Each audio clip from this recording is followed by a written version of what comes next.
Bismillahirrahmanirrahim. Assalamualaikum warahmatullahi wabarakatuh.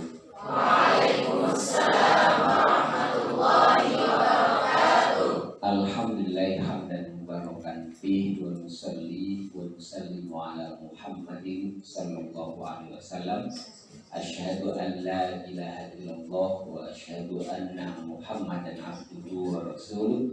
Allahumma sholli ala Muhammad wa ala ali Muhammad. Qala Allah ta'ala fi kitabil aziz wa a'lamu anna fikum rasulullah law yuti'ukum fi katsirin min al-amri la'antum walakinna Allah habbaba ilaykumul iman wa zayyanahu fi qulubikum wa karaha ilaykumul kufra wal fusuqa wal isyan ulaika ar-rasyidun. Shadaqallahu alazim.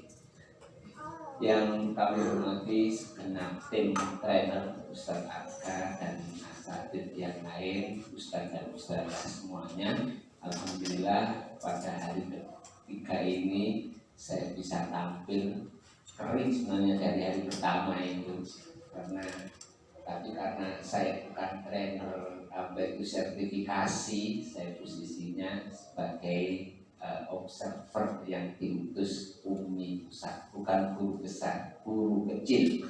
Ini bobot saya 56 Ustaz, guru besaran itu ya. Jadinya bukan guru besar, guru kecil. Kenalkan, nama saya Miftahul Jinan, umur saya 54 tahun. Ada yang cocok jadi anak saya? Ada ya, jadinya anaknya 5 laki-laki semuanya. Jadi asli dari Ponorogo. Ya. Saya kira itu Ustadz dan Ustadzah, kita langsung karena jatah saya 1 jam. Nah ini 1 jam itulah. Sebelum itu mari kita sedikit melakukan senam untuk orang 54 tahun. Gitu ya. Senamnya adalah tolong tunjukkan jari kelingkingnya. Nah, tentu yang punya jari kelingking sehingga gue gak usah. Tirukan ya. 1 2.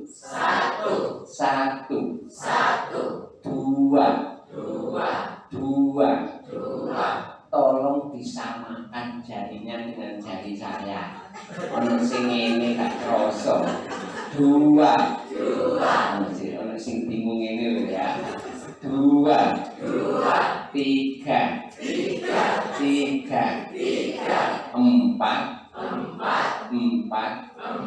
5. Oke, terima kasih. Yang kiri 1 2 3 4 5. Lulus semuanya ya. Terima kasih Ustaz-Ustazah. Ustaz dan Ustazah, materinya adalah menjadi guru Al-Quran.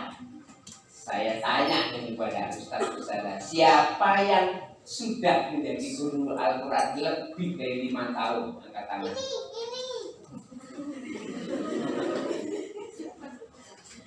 Yang di bawah 5 tahun? Kok kau semuanya sih? Kenapa? Enggak, saya enggak nanya saya ya. Oke, yang guru Al-Quran sudah pernah ngajar Al-Quran, angkat tangan. Oke, semuanya ya. Oke, terima kasih. Mohon kita renungkan bersama-sama. Kita ini sudah menjadi guru Al-Quran. Bahkan kita memutuskan ikut sertifikasi guru Al-Quran. Betul nggak ini? Sertifikasi guru Al-Quran. Saya khawatir salah guru matematika begitu ya. Guru Al-Quran. Pertanyaan saya adalah, apa yang mendorong Ustadz dan Ustazah ini menjadi guru Al-Quran? Saya waktu kamu untuk angan-angan. Apa yang mendorong antum? Mengapa kok antum itu jadi guru Al-Quran? Gak apa-apa Ustaz, nanti ditulis di mana. Oke, 2 menit.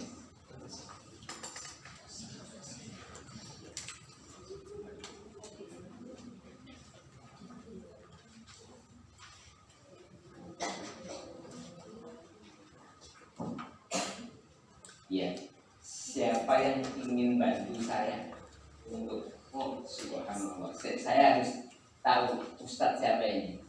Ustadz Andi Kurniawan. Apa yang mendorong antum menjadi keluar? Bismillah. Yang pertama adalah ingin menjadi keluarganya Gusti Allah, Ustaz. Ingin menjadi keluarganya Gusti Allah. Apa hubungannya menjadi keluarganya Gusti Allah dengan apa itu dua Quran?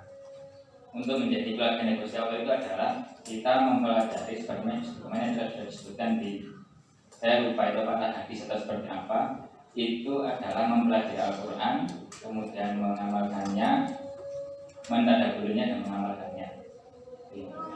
Jadinya dengan untuk menjadi keluarganya Gusti Allah itu harus mempelajarinya, mengamalkannya. Dua Qurannya gimana dititik?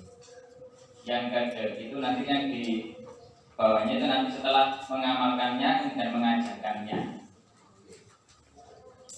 Mengamalkannya dan Mengajarkannya. Oke, terima kasih. Yang kedua, Oh, ya. ada yang kedua, saya kepingin menghabiskan sisa-sisa umur ini untuk melakukan yang paling bermanfaat di muka bumi, jadi menjadi guru Al-Quran yang menyenangkan. Saya agak bergetar ketika mendengarkan kalimat ingin menghabiskan. Kalimat menghabiskan itu ada emosi yang kuat di titik kalimat ini ya. Sisa-sisa hidup saya dengan sesuatu yang bermanfaat. Subhanallah. Merinding gak ya dengar ini ya. Dari Ustazah, siapa yang ingin membantu saya? Apa sih? Oke, Ustazah siapa ini? Ustazah Astri ya. Monggo Ustazah Astri. Yang pertama adalah motivasinya sebagaimana hadis Rasulullah yang terpampang di depan sana, ingin menjadi sebaik-baiknya manusia yang belajar Al-Quran dan mengajarkan Al-Quran. Itu yang pertama. Yang kedua adalah ingin menjadi orang yang bermanfaat, yang bisa memberikan ilmu yang bermanfaat, yang bisa agar dari ilmu yang bermanfaat itu bisa menjadi bekal di akhirat nanti. Jadi ada pahala jariah bagi saya sebagai seorang manusia biasa yang mudah-mudahan dari apa yang saya ajarkan kepada orang lain itu bisa menjadi pahala bagi saya juga. Terima kasih. Jadinya ada dua tadi ya saudara. Ingin dalam rangka mengikuti sunnah Rasulullah ini. Terus yang kedua adalah ingin mendapatkan pahala jariah karena ilmu yang Ustazah akan ajarkan kepada anak itu, dan ilmu yang bermanfaat itu ya, sehingga ketika meninggal nanti tetap mendapatkan kirimannya. Subhanallah. Terima kasih Ustazah Astria ya. Ustazah, kita punya waktu sekitar 2-3 menit, maksimal 5 menit. Tolong antum cari pasangan, kita berdiri, cari pasangan masing-masing berdua-dua, silakan berdiri 1, 2, 3, silakan berdiri semuanya. Terus kemudian salaman dulu biar kompak. Ya. Oke. Kalau kurang nanti sama saya. Kalau kurang pokoknya saya siap untuk mendengarkan. Siapa yang belum punya pasangan lain berarti Ustazah ini. Oke. Apa yang kita lakukan Ustazah? Tolong sampaikan tadi apa saja yang mendorong Ustazah menjadi guru Al-Quran. Satu orang. Tentu orang yang lain bantu untuk mendengarkan. Ya, kalau bisa suaranya hanya bisa didengar oleh kuping berdua. Jangan sampai suara kencang. kita rasakan, kita nikmati proses ini. Clear ya? Oke. Silahkan Ustazah. Ini Ustazah aja atau enggak? Silakan mulai ya. 1, 2, 3, silakan mulai gantian.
Ya, sudah, silakan kembali kita duduk. Subhanallah. Ustadz dan Ustazah, saya ingin bertanya ini. Apa yang Ustazah rasakan setelah menyampaikan atau setelah mendengarkan tadi? Gitu. Oh iya Ustaz. Gimana? Rasa Ustaz siapa ini? Ya, yang pertama dari Pak Tokoh Masyarakat Nakutan Pak Sudirman, saya sangat senang sekali yang beliau karena masih terus mau belajar untuk mengamalkan yang utama juga hadis khairukum man Quran ila akhirih. Semoga saya juga bisa seperti beliau tetap istiqomah dalam pembelajaran Quran. Kemudian yang kedua, ketika saya menyampaikan ke Pak Kepala Masyarakat Pak Sukirman, jadi saya juga mengingatkan diri saya pribadi bahwa saya pernah menyampaikan apa yang saya inginkan menjadi guru kepada Firman, sehingga itu semacam cambuk bagi saya. Kamu sudah menyampaikan ilmu kepada Pak Sukirman, nanti Pak Sukirman otomatis menjadi saksi. Agak berat bisa kita mendapat Sukirman, maka saya akan terus berusaha. Terima kasih Ustaz Wahid ya. Ustaz Wahid ini luar biasa. Ketika beliau mendengarkan dari Ustaz Sukirman, ada perasaan ternyuh begitu ya. Betapa kok masih mau gitu, kok masih mau belajar gitu. Dan ketika beliau menyampaikan, ada perasaan ini cambuk karena saya sudah terlanjur ngomong, maka otomatis saya harus melakoni gitu ya Ustaz Arif ya. Luar biasa. Terima kasih. Ada lagi? Oke. Bingung saya memilih ini. Oke, Ustaz dulu baru sadar. Apa yang Ustaz? Aliyah. Oh, Ustaz Ahmad. Ya, Ustaz Ahmad. ya. Ad-Firdaus Ustaz. Ya, Ustaz Firdaus. Ya. Sampai sekarang yang saya rasakan itu masih bergetar, Ustaz. Bergetar ya. Masih hati ini rasanya penuh gitu. Ketika saya dengar Pak Andi, Ustaz Andi ini menyampaikan bahwa memang di akhir sisa hidupnya itu mau bermanfaat mengajarkan Quran kepada sekitarnya, itu membuat saya yang masih muda ini bergetar gitu, Pak. Langsung dari beliaunya itu rasanya sesak gitu, Betul. sesak gitu. Terus apapun latar belakang beliau bekerja di luar perusahaan bekerja, tapi beliau masih menyempatkan waktu itu bagi saya yang masih muda, kesibukannya belum punya tanggung jawab untuk mencari nafkah untuk keluarga, untuk itu membuat saya itu yang masih punya kewajiban untuk belajar itu juga tergerak untuk semakin banyak memanfaatkan waktu saya untuk berbagi mengajarkan Quran kepada terutama teman-teman saya yang seusia saya. Terima kasih. Ketika Ustaz Ahmad ini menyampaikan itu betul-betul terasa sekali ya, emosinya sangat terlibat dan betul-betul menunjukkan bahwa beliau itu bergetar. Anda bayangkan orang sebesar ini bisa digetarkan ya kan? Abot dengan geraknya ini. Tapi beliau karena hati itu sudah tenang, klik begitu mudahnya bergetar. Subhanallah. Terima kasih Ustaz Firdaus. Luar biasa. Terakhir ini saya harus Ustazah.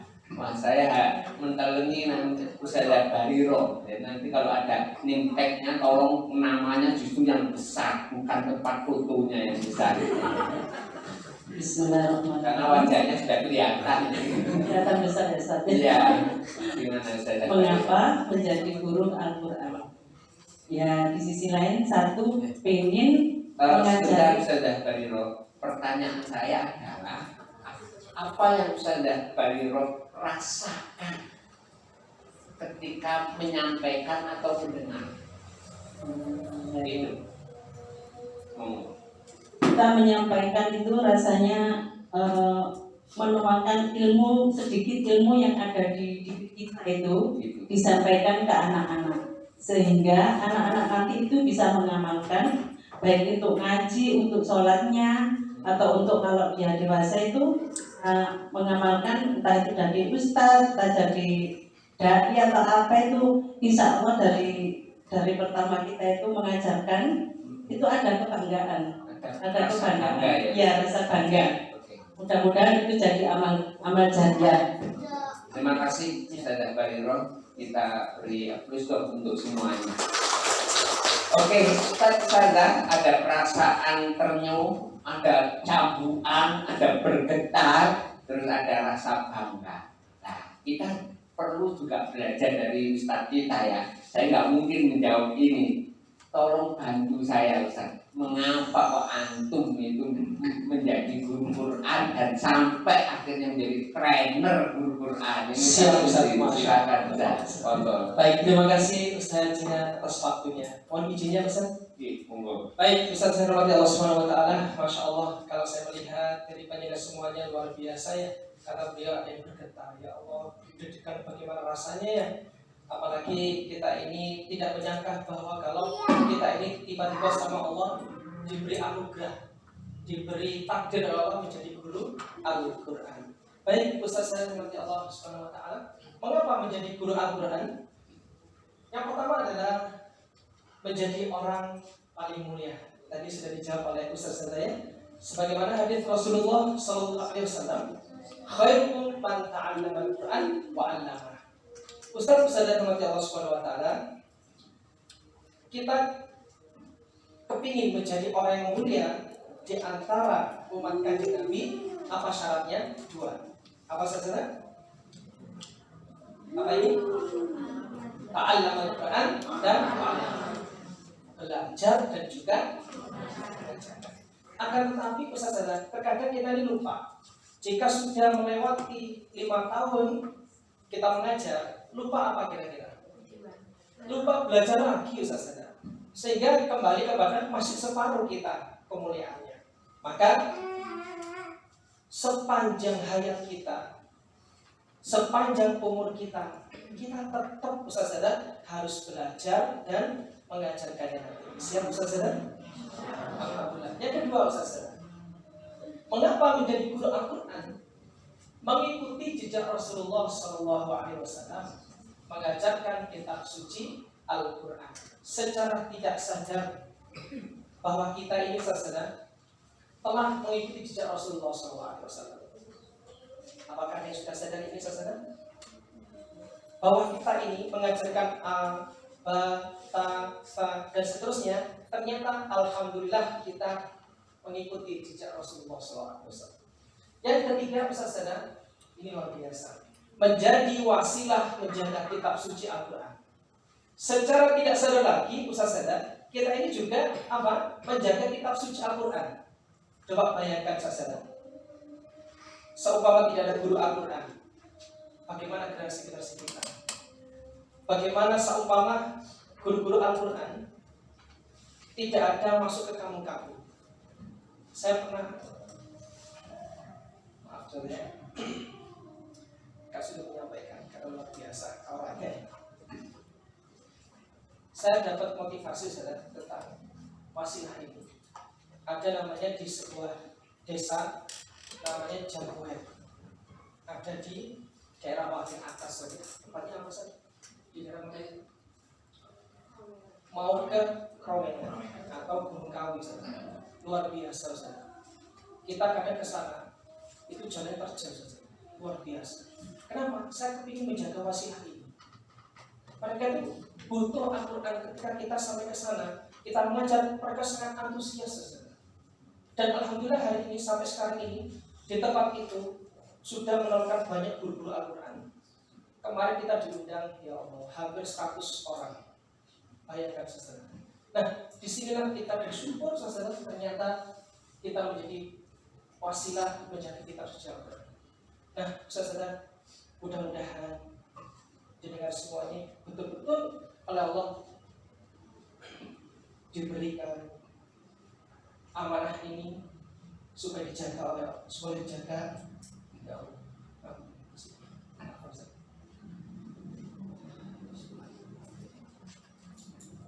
Baik saudara, yang ketiga menjadi wasilah menjaga kitab suci Al-Quran.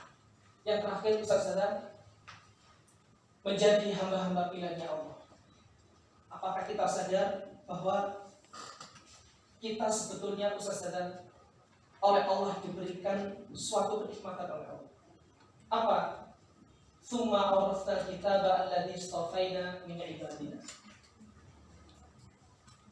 Allah itu mewariskan kitab. Kemudian hanya orang-orang pilihan Allah yang diberikan. Hanya orang-orang pilihan Allah dari hamba-hambanya. Nah, tanpa disadari saudara, saya sendiri, apalagi saya ini yang banyak kelemahan, banyak maksiatnya, banyak kesalahannya, tapi Allah memberikan kita semuanya pilihan. Dipilih oleh Allah menjadi guru Al-Quran. Ini sebuah anugerah yang terbesar saudara. Mungkin di antara kita dulu cita-citanya mungkin ada yang menjadi seorang tentara, polisi dan lain. Bahkan saya sendiri saudara, dulu saya bercita-cita menjadi pesepak bola. Nah, tapi di sisi lain ya Allah, saya dulu saudara ada 2 pilihan. Ketika umur menginjak umur 18, saya sama Allah diuji oleh Allah, pilih mana kamu? Apakah menjadi pemain atau guru? Waktu itu saudara saya bingung. Karena pas saya dipanggil oleh klub Arema untuk mengikuti seleksi. Di sisi lain saya sorenya ngaji saudara. Di Di situ saya bimbang Ustaz. Bimbang bagaimana ini. Akhirnya subhanallah Allah memberikan jalan kemudian ke saya diarahkan untuk mengaji Quran dengan guru kami. Setelah selesai, saya jam 5 selesai langsung berangkat ke sepak bola. Saya dimarah-marahi di situ. Kenapa kamu telat? Ini hal penting buat kamu ini. Akhirnya saya memutuskan saya kepingin jadi guru Al-Quran. Dan disinilah sampai sekarang ini saya dipilih oleh Allah menjadi guru Al-Quran dan bisa bertemu dengan panjenengan semuanya. Masya Allah, doa kita bisa saja. Semoga umur kita, kesehatan kita untuk berdakwah Al-Quran. Amin ya Rabbal Alamin. Sekian Ustaz yang bisa kami Terima sampaikan. kasih, kita beruntung untuk Ustaz Arsyad. Tolong tulis angka-angka ajaib berikut ini. 1, 2, 3, 4, 5, 4, 3, 1. Saya ulangi. 1, 2, 3, 4, 5, 4, 3, 1. Bawahnya 5, 4, 3, 1, 2, 3, 4, 5, 1, 5, 4, 3, 1, 2, 3, 4, 5, 1. Oke, kita nyanyikan bareng-bareng. 1, 4,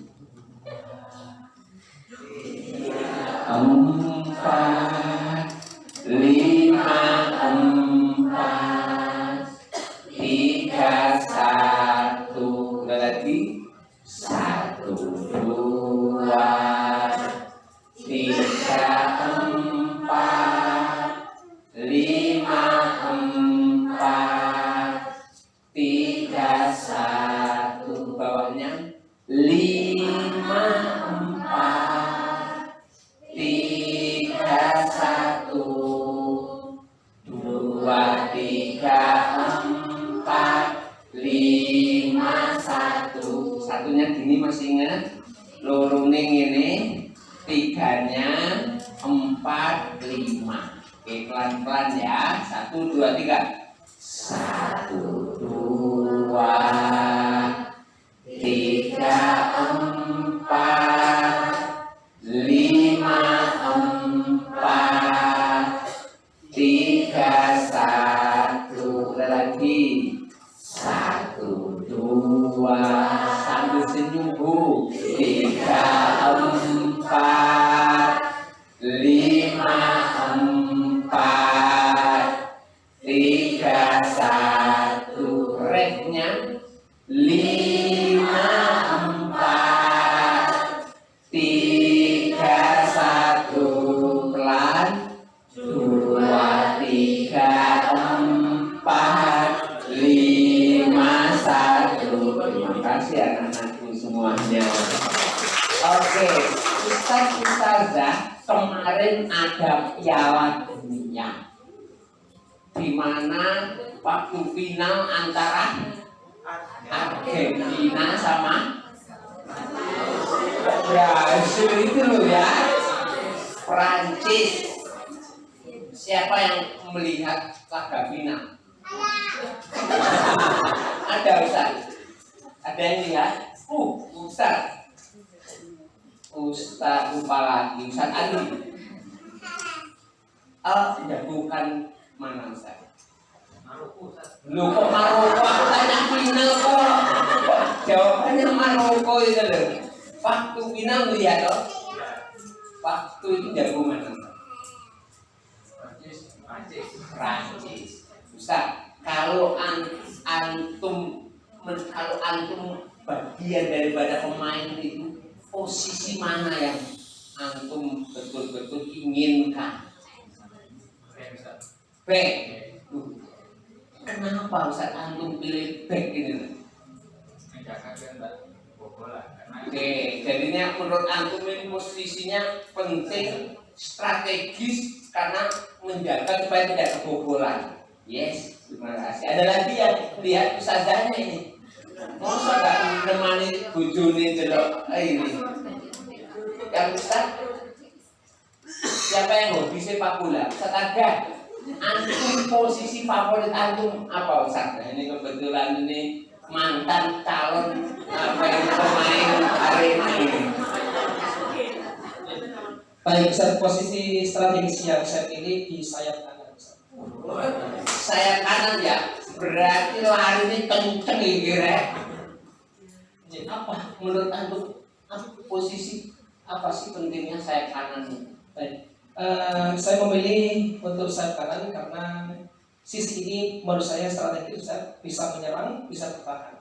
Menyerang dalam arti membantu untuk menyerang di posisi kanan dengan umpan-umpan silang dari kanan sehingga striker bisa menyundul ke gawang itu dengan mudah. Oke, jelas ini ya. Kelihatannya fase dari komentator ya. Trainernya ukur bisik ya gitu. Terima kasih Ustaz Arga. Oke, Ustazah, mari kita berbicara tentang posisi strategis seorang guru Al-Quran ya. Kita ini seperti kita juga memandang bahwa di setiap pemain itu ada posisi strategis. Menurut Ustaz Andi, ya baik yang paling strategis. Tapi menurut Ustaz Arga yaitu sayap kanan, larinya mesti kenceng gitu. Karena harus naik turun begitu. Istilahnya kalau muncul kaki berbunyi kan begitu dong ya. Sama Ustazah, seorang guru Al-Quran di dalam konstelasi yang namanya dakwah ini posisinya begitu dahsyat. Mari kita belajar satu tentang konsep butterfly effect. Apa itu teori butterfly effect itu? Teorinya begini, kepakan sayap kupu-kupu hari ini dibimbing, ini bimbing ya, mungkin 30 tahun yang akan datang menjadi tornado di Amerika. Sekali lagi, kepakan sayap kupu-kupu hari ini dibimbing Malang ini mungkin 30-40 tahun yang akan datang menjadi tornado di Amerika. Dan ini kasusnya terjadi di Kabupaten Sidoarjo. Kita belajar dengan yang namanya Pak Win Hendarso. Pak Win ini diangkat menjadi Bupati Sidoarjo. Setelah diangkat menjadi Bupati Sidoarjo, apa keputusan pertama yang dia lakukan? Semua guru Al-Quran yang terdaftar di TPQ Sidoarjo mendapatkan tunjangan. Itu tornado itu. Dan di semua daerah yang lain belum ada yang namanya kebijakan itu. Sekarang sudah diikuti semua Indonesia. Yang pertama kali adalah Pak Win. Lalu kita tanya, kenapa seorang Win Hendarso, seorang bupati itu mempunyai keputusan seperti itu? Selidik punya selidik adalah beliau punya guru ngaji yang begitu dia idolakan. Berarti apa yang dilakukan oleh guru ngajinya berpuluh-puluh tahun yang lalu terhadap Pak Win itu kan hanya kepakan sayap kupu-kupu toh.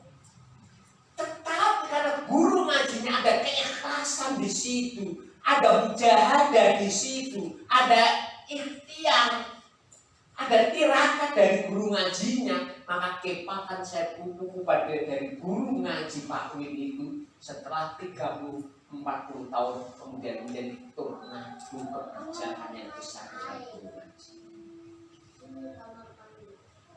Disinilah posisi strategis kita Ustaz. Dahsyat kan? Dan yang selanjutnya kedua adalah bahwa guru Al-Quran sebagai agent of change. Saya kemarin beberapa waktu yang lalu itu berkunjung di SMPN 4 Surabaya. SMPN yang paling favorit. Saya datang waktu itu jam 6:15. Saya kaget jam 6:30 itu. Anak-anak SMP itu semuanya menggelar ini di lapangan itu. Dan semuanya ngaji pakai umi. Saya tanya kepala sekolahnya, kenapa kok bapak itu? Saya kok lihat lebih sanawiyah timbangannya. Sanawiyah. Lebih sanawiyah ini timbangannya anak-anak ngaji. Dan kepala sekolah mengatakan bahwa kami menggerakkan semua komponen di sekolah ini mulai dari ngaji. Gurunya kami gerakkan, muridnya kami gerakkan, wali muridnya juga bergerak. Oh, berarti dari Al-Quran itu bisa menggerakkan agent of change di sekolah yang favorit. Dan Anda tahu, di sana jumlah pertemuan ngajinya hanya 2 sesi 1 minggu. Tapi hasilnya opapik katanya teman-teman Surabaya. Kenapa? Anak-anaknya pinter-pinter. Jelas. Anak-anaknya pinter-pinter. Wis rada goblok, dadak dikasih jadwal 2 pertemuan, tambah goblok. Kan kita minimal 4 ya Ustaz ya. Minimal 4. Agent of change. Clear ya Ustaz-Ustaz. Ayo kita rasakan posisi kita itu begitu strategis. Ustaz Aga, tambahin Ustaz aku itu pengen bantuan beliau. Monggo Ustaz, lanjutkan. Baik, terima kasih. Terima kasih Ustaz Jidan. Yang ketiga, Ustaz saya mengerti Allah adalah amaliyah ibadah santri hingga dewasa hasil bimbingan guru Al-Quran. Contoh seperti saya ini adalah termasuk ibadah saya. Waktu saya menjadi santri, itu adalah bimbingan dari guru saya. Saya punya guru namanya Pak Paidi. Beliau sudah meninggal dunia, almarhum. Beliau selalu menyampaikan kepada saya, Mas, sampai kalau ngaji itu sing banter, sing keras, supaya suara sampean itu didengar oleh guru kalian, guru jenengan. Nantinya ketika panjenengan mengajar juga sudah terbiasa dengan suara yang keras. Bahkan sampai ibadah pun kita kadang imami itu suara keras juga, dan selalu dengan suara yang keras. Disitulah motivasi dari guru-guru kami. Ketika mengaji, keraskan suaranya. Baik salah atau benar tetap harus dikeraskan. Karena dengan keras itu ketika ada kesalahan langsung dievaluasi. Jika benar menjadi motivasi. Kemudian Ustaz adalah Allah Subhanahu wa taala. Yang keempat adalah menjadi sambung sanad ilmu agama bagi generasi penerus bangsa. Kata Imam Ibnu Mubarak, al-isnadu minad din. Isnad itu, sanad itu bagian dari agama. Laula al-isnadu laqala min sya'a ma sya'a. Maknanya adalah ketika isnad itu atau sanad itu tidak ada, maka banyak orang yang berkeinginan Ustaz akan berbicara sekendaknya, seenaknya diri, sehingga tidak terarah apa yang disampaikan itu. Nah, alhamdulillah contoh seperti saya sampai sekarang ini saya tetap belajar Ustaz untuk mencari isnad tersebut. Alhamdulillah kami di Umi Malang tetap terus belajar setiap Senin Selasa ke Surabaya untuk mengambil sanad binallah. Terus Ustaz tujuannya apa? Untuk biar kita bersanad. Nah, Ustaz sangat penting sekali bersanad itu. Mudah-mudahan pertemuan kita ini, pertemuan kita selanjutnya ini, kita diberi rezeki oleh Allah bisa bersanad dari Al-Qur'annya. Karena sangat penting. Amin ya rabbal alamin. Luar biasa. Ustaz, saya kasih tantangan lagi biar rileks ya. Gini, tolong tangan kanannya begini, tangan kirinya begini. Ya, tirukan saya. Tembak 1. Ya. Tembak 2. Gantian yang tembak yang kiri, pelurune kok ganti, 2-nya. Ingat 2-nya. Tembak 3. Tembak 4. Tembak 5. Tembak 1. tembak 2, tembak 3, tembak 4, tembak 5. Dipikir lagi 1, 2, 3, 4, 5. Tepuk tangan dong. Terima kasih Ustaz dan Ustazah yang dirahmati oleh Allah. Kita lanjut ya. Kemarin ketika kita menulis kelas impian hari pertama, ada unsur hubungan antara guru dan murid. Sekarang apa sih potensi yang ada hubungan kita dengan murid? Apa yang bisa kita lakukan di dalamnya itu? Yang pertama adalah bahwa kita ini menjadi role model bagi santri kita. Anda bayangkanlah, kalau guru matematika ngajar satu kelas berapa orang? 30 toh atau 25. Antum ngajar berapa anak? Maksimal 15. Mewah toh? Mewah. Jadi kalau guru matematika ngajar di depan 25 anak, Anda ngajar maksimal 15. Bahkan ada yang 10, ada yang 12. Anda mendapatkan kemewahan itu, Ustaz. Dan itu potensi betul Anda sebagai model. Yang kedua, matematika 1 minggu jumlah pertemuannya berapa kali? 2-3 kali dong. Anda berapa kali minimal? Apa enggak mewah? Ono sing 5. Kan mewah toh. Jadinya kemungkinan kita untuk melakukan apapun di kelas kecil kita itu lebih dahsyat dari wali kelasnya. Lebih dahsyat. Coba kita bisa lihat ini semua kosong. Angkat toh, taruh di sini. Biar tolong kerjanya nggak usah takut hilang.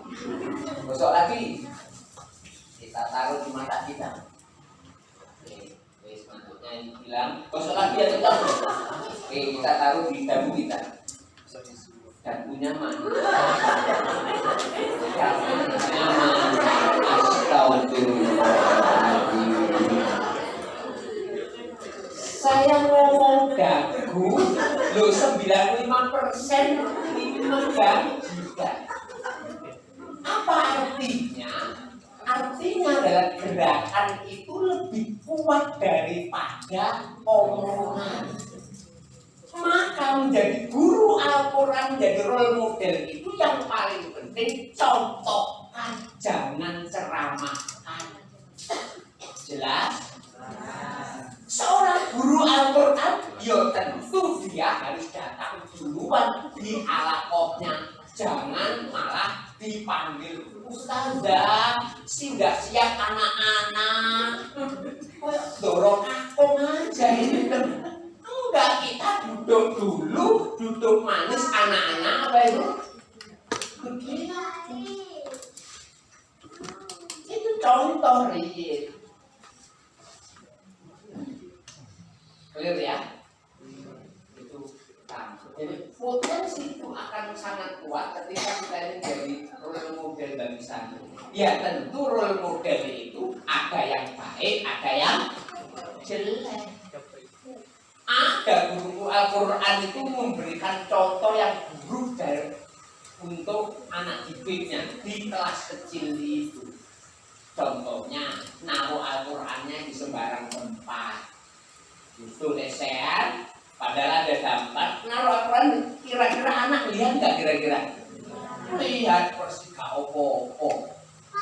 Ini juga role model. Maka apapun yang kita lakukan di halaqah kecil itu mesti difotokopi plak. ATM amati tiru maklak. Jelas toh? Gak ada modifikasi. Kenapa? Karena usia anak-anak kita itu tidak atau belum waktunya memodif. waktunya ya delok gurune piye cara luguhe, cara sikape, cara ngomongnya. Itu yang pertama. Terus yang kedua, Ustaz, saya pernah itu ketika Yabis di Kalimantan Timur, Bontang, kebetulan pakai umum. Saya supervisi, sebenarnya bukan supervisi untuk Al-Qurannya, Ustaz. Saya nggak punya kapasitas supervisi pembelajaran. Saya masuk ruangan. Nah, ketika saya masuk ruangan di situ, Ustaz, ada seorang guru itu yang duduk manis sudah menyiapkan dengan dampaknya. Lalu anak-anak kecil TKB itu mulai datang. Dan ketika datang itu dia ngambil gambar itu, meja ngaji itu, kemudian dia menata letter U, wafik, lurus, presisi. Saya kan kaget setelah bulan Ustazah, piye caranya ngajari anak-anak cilik ini kok lurus presisi gitu. Dia bilang, Ustaz, saya dulu awal-awal itu semuanya yang nata saya, Ustaz. Itu sekitar 3 minggu tak lakoni gitu. Jadi sebelum anak datang wis apa itu? Nah, setelah itu maka saya kasih garis, Ustaz. Tahu ya garis? Lalu gambar kita taruh di situ. Dia anak-anak ngambil terus urutkan garis itu. Dan terakhir ini saya hilangkan garisnya dan anak-anak menata. Lalu ada satu ketua kelas yang selalu membuat apa itu? Meluruskan. Saya membayangkan, loh, apa pentingnya bagi anak TKB di aspek yang sederhana yang ini kadang-kadang nggak ada hubungannya dengan Al-Quran ya. Dan setelah mereka belajar, gambar itu dikembalikan di posisi yang sama persis rapi dan tidak ada sampah sedikit pun di bekas apa itu halakoh ini. Ini sederhana, tetapi bagi anak TK itu berharga. Bagaimana di setiap pekerjaannya selalu dia itu tidak menyisihkan tugas bagi orang lain. Jadi kalau sampean umpamanya punya meja kantor nanti mau pulang itu selalu dirapikan, dibersihkan, namanya dibuang, berarti TK-nya tuntas. Jelas?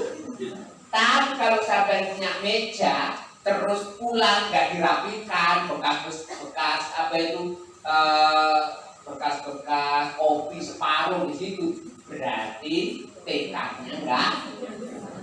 Oh, sing alasan aku nggak pernah TK kok Ustaz. Alasannya begitu. Berarti Ustaz, tolong bangun habit positif di ruangan halakoh itu, Ustaz. Apapun habitnya, dari menata, dari mengembalikan, dari cara berbicara, cara menegur, semuanya kita sebagai rumus, dan itu adalah habit yang bagus yang kita perlu care terhadap hal-hal ini. Terus yang ketiga, memberi pengaruh way of life santri. Kadang-kadang cara berpikir, bertindak santri itu ngikuti. Katanya ustazahku, mah nggak boleh itu jilbabnya kurang panjang, mah. Jadi semuanya teruangnya ustazahnya, mamanya lewat. Loh kenapa? Karena ini menjadi idola ini.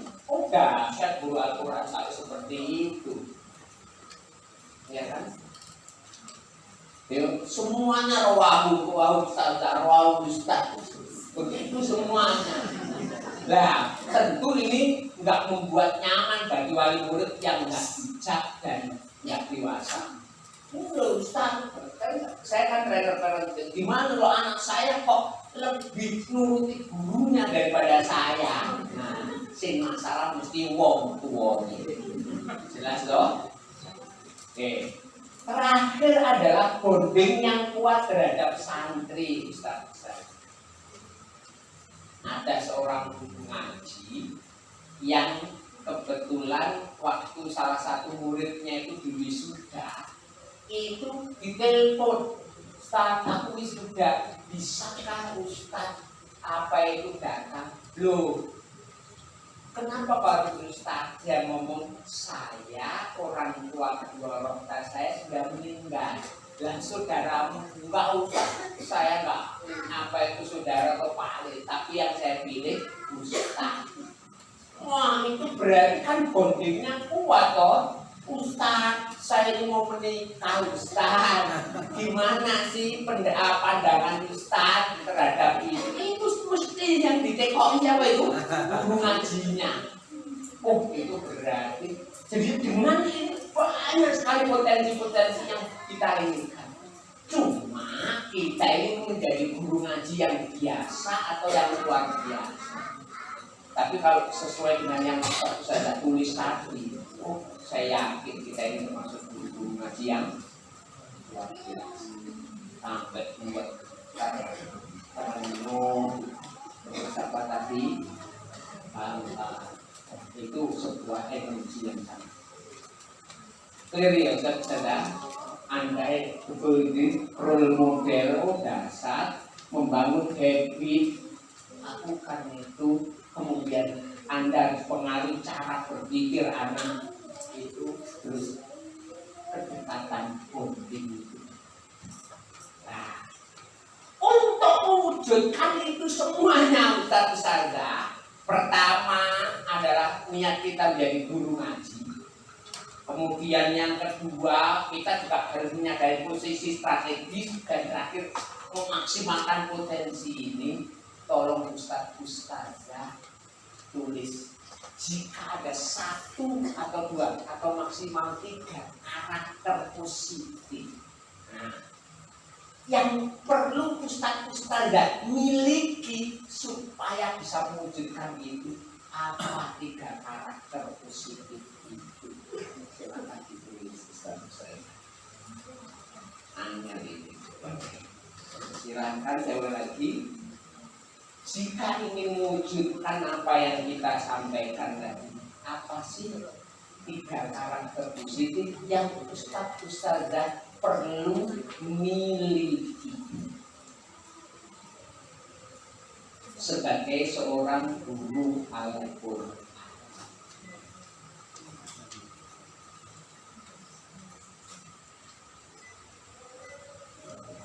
Apa 3 karakter positif?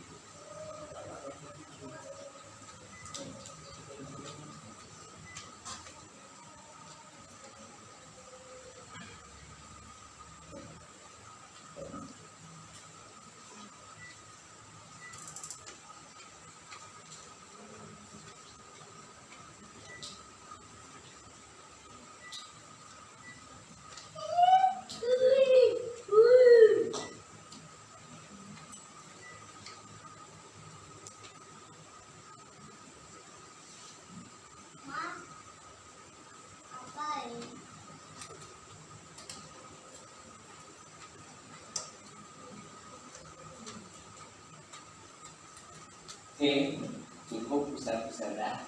Ada yang mau ingin nyaringkan selain Ustaz? Saya.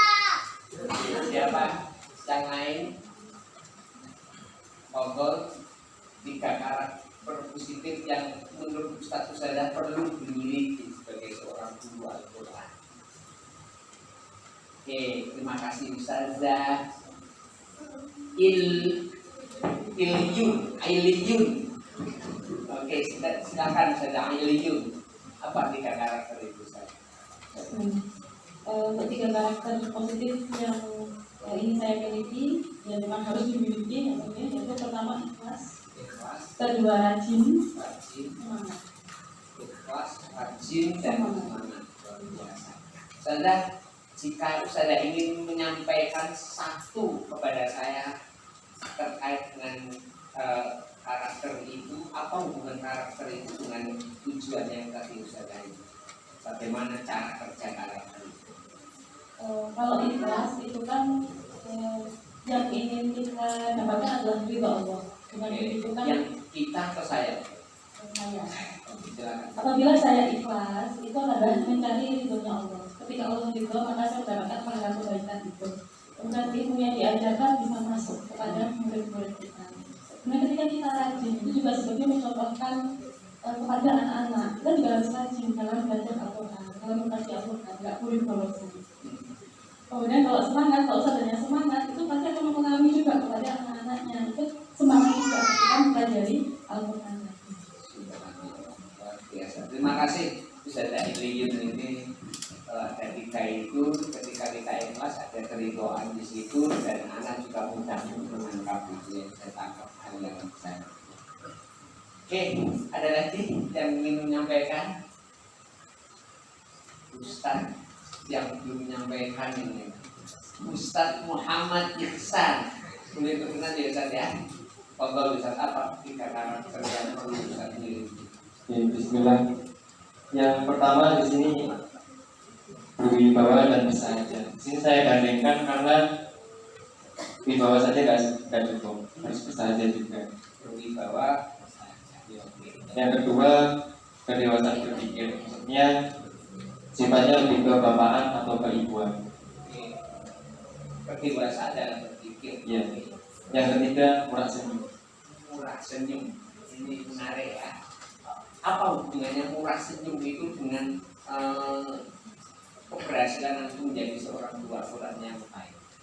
Saya bukan melihat kepada diri saya sendiri, tapi melihat kepada guru-guru saya. Kebanyakan ustadz-ustadz saya itu memiliki 3 sifat ini. Yang menurut saya itu dan saya mengamati kepada teman-teman saya juga, mereka lebih istilahnya tuh manut ke ustadz tersebut. Maksudnya apa yang dikatakan ustadz tersebut, seperti dengan omongan tadi, rawahu ustadz ini. Jadi lebih mengena ke hati. Jadi kebanyakan ustadz itu tidak hanya menyampaikan apa di kajian-kajian yang sudah disampaikan, tapi juga menerapkan ketika setelah kajian diterapkan.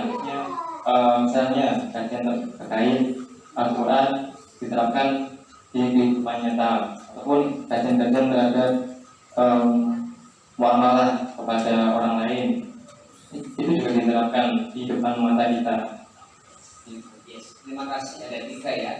Bersemangat dan bersahaja. Berwibawa dan bersahaja. kedua, Kedewasaan berpikir, dan yang ketiga senyuman. Murah senyum. Biasa ini ya. Ini kalau guru Al-Quran murah senyum, muridnya itu dapat sedekah tiap hari, ya kan? Oke, Ustazah, ini di momen terakhir 5 menit terakhir ini, tolong kita mencoba untuk men-sharingkan karakter itu kepada teman kita. Dan mohon maaf, evaluasi dari sharing kemarin tadi terlalu dekat tahu-tahu. Jadinya tetap Anda melihat wajahnya, jangan begini. Jadinya melihat nggak apa-apa terdengar sedikit temennya, karena memang lingkungannya agak sempit di sini ya. Silakan semuanya berdiri, cari pasangan yang berbeda dengan yang lain. Silakan cari pasangan dan bantu temennya untuk mendengarkan.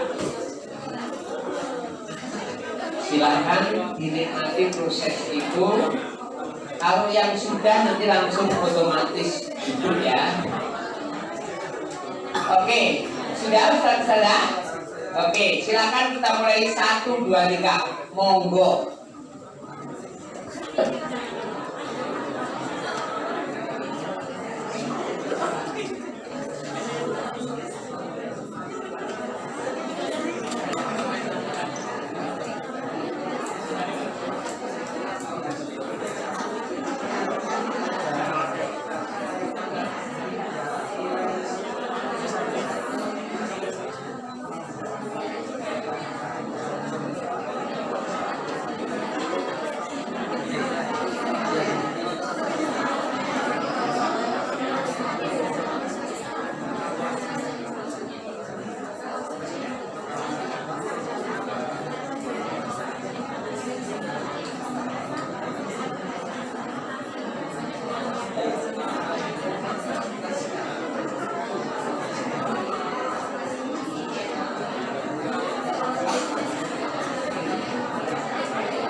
saja.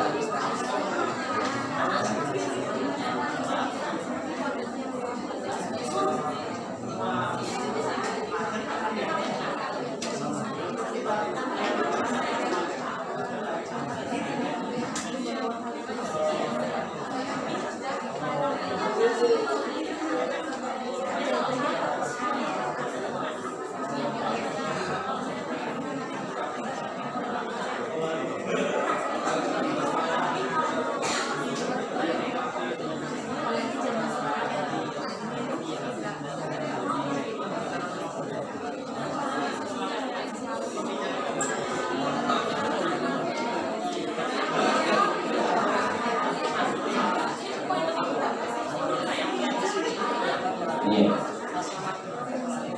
Oke, terima kasih Ustaz Ustazah atas penyampaiannya, ini luar biasa. Rasanya waktu gak cukup ini ya. Semoga ini. Saya harus tanya juga loh kepada Ustaz Arga ini. Kalau bagi Ustaz Arga, apa yang karakter yang antum perlu miliki versi antum tentu. Baik, Ustaz, terima kasih Ustaz Hajar. Ustaz Sada, karakter guru menurut saya yang pertama saya ikhlas. Ikhlas terlebih dahulu. Kenapa? Karena ikhlas ini sudah pernah kita praktekkan dengan ikhlas dengan tidak ikhlas. Sangat berbeda sekali, Ustaz. Karena di dalam ikhlas itu saya berharap tenaga saya, waktu saya untuk mengajar, saya ikhlaskan untuk Allah, mengharap ridhonya Allah, sehingga berpengaruh sekali kepada anak-anak kita. Anak rajin, ngajinya bagus, hafalnya bagus, semata-mata bukan saya ngajinya baik, bukan karena Allah ridho kepada mereka. Yang kedua, menurut saya karakter yang perlu dimiliki oleh seorang guru adalah berjiwa dai dan roh. Kenapa? Pengajar Al-Quran dengan pengajar dai murabi berbeda, Ustaz. Kalau pengajar yang saya lihat segera mengajar, setelah selesai mengajar untuk selanjutnya bisa nggak bisa terserah. Tapi ketika mempunyai dai murabi, dia hendaknya mengajar, tapi mengajak untuk mengenal kepada Allah. Sehingga ketika anak itu nggak bisa, terpikirkan sampai di rumah, bahkan sampai tahajud pun ingat dia didoakan di Fatihah, Ustaz. Itu pentingnya. Yang terakhir adalah senantiasa lemah lembut di dalam dakwah kita. Kenapa? Kita mencontoh Rasulullah SAW. Rasulullah mendakwai umatnya yang dulunya kafir dan lainnya dengan lemah lembut, sehingga masuk dakwah kita kepada mereka. Termasuk ini saya tanamkan dengan lemah lembut kepada mereka ketika mengajar, dan alhamdulillah bisa diterima dengan baik oleh mereka, dan materi apapun langsung diterima dengan baik. Segitu saja. Subhanallah. Tepuk tangan dari Ustaz. Oke, Ustaz Ustazah, silakan Ustaz Ustazah berdiri. 1, 2, 3. Gerakannya begini terakhir ini ya. 1, 2, 3 sampai kerotok. 4, 5, 6, 7, 8. Dua kali aja kita mulai. 1, 2, 3, 4, 5, 6, 7. Itu ya. Berapa bulan? Kita nyanyi hari ini hari apa? Hari pada hari Minggu. 1, 2, 3. Pada hari Minggu ku turun ayah ke kota, naik delman istimewa, ku duduk di muka, ku duduk samping Pak Kusir yang sedang bekerja, mengendali kuda supaya baik jalannya. Tukik taksik, tukik taktik, tukik taktik, tukik taktik, tukik suara satu kuda. Oke, silakan duduk semuanya, Ustadz dan Ustazah. Terakhir pertanyaan saya adalah bagian mana dari materi menjadi guru Al-Quran yang kita sudah belajar bersama tadi yang paling berkesan? Bagian mana dari materi yang kita sudah pelajari menjadi guru yang paling berkesan? Ustazah Jihan. Ustazah Jihan, mana yang paling berkesan bagi Ustazah Jihan? Paling berkesan guru Al-Qurannya berjiwa dai dan murabi. Oke. Apa yang membuat itu berkesan Ustazah Jihan materi guru Al-Quran dai dan murabi? Karena ketika anakku sudah sangat menjiwai, jadi ketika kita menjadi seperti guru yang berjiwa dai dan murabi, maka otomatis akan membuat anak itu menjadi kayak melekat sekali, sehingga sampai dia besar pun dia akan selalu ingat akan apa yang dilakukan gurunya, guru seperti ini, guru seperti ini. Jadi aku juga harus seperti itu. Terima kasih. Ada kalimat melekat sampai dewasa itu ya. Guruku dulu seperti ini, maka aku harus seperti ini. Jadinya apa yang dilakukan gurunya itu menjadi panduan hidupnya, way of life tadi ya. Oke, satu lagi, apa yang menurut Ustaz Ustazah paling berkesan dari materi yang sudah kita pelajari? Siapa yang ingin bantu saya? Kelihatan pojok ini, Ustazah siapa ini ya? Ustazah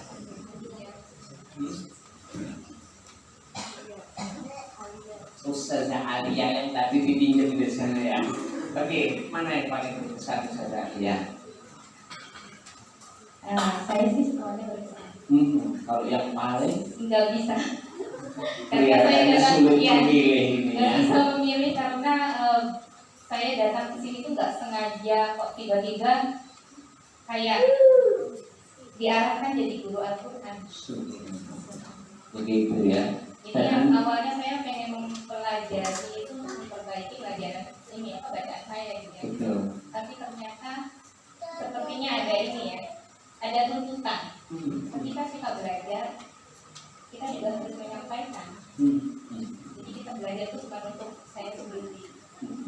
Jadi ternyata saya juga harus menularkan untuk yang lain. Jadi saya juga berusaha untuk ikhlas saat ini.